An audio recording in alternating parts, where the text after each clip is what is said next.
குருஜி, சுவாமிக்கு நாம அர்ப்பணம் செய்யறத சில நேரங்கள்ல நைவேத்தியம்னு சொல்றோம், சில நேரங்கள்ல பிரசாதம்னு சொல்றோம். ரெண்டும் ஒரே பொருள் தானா அல்லது வேறு வேறு பொருளா? ஏன் ரெண்டு வார்த்தைகள் இருக்கின்றன? இதுல எது சரியானது?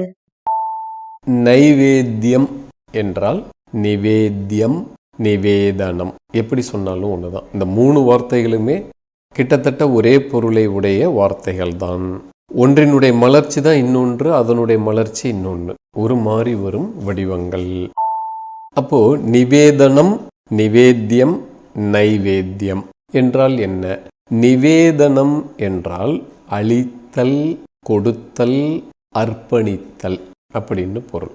அப்போ இறைவனுக்காக அல்லது தெய்வங்களுக்காக அர்ப்பணம் செய்வதற்காக நாம் வைத்திருக்கக்கூடிய உணவு வகை போன்ற பலவிதமான பொருட்கள், உணவு வகைகள் அர்ப்பணிக்கப்பட்ட பிறகு தெய்வங்கள் அங்கிருந்து தனக்கு என்ன தேவையோ அதை எடுத்துக்கொண்ட பிறகு அவர்கள் அங்கு இருக்கும் மீதியை நமக்கு ஆசீர்வாதங்களை அதில் சேர்த்து கொடுக்கிறார்கள்.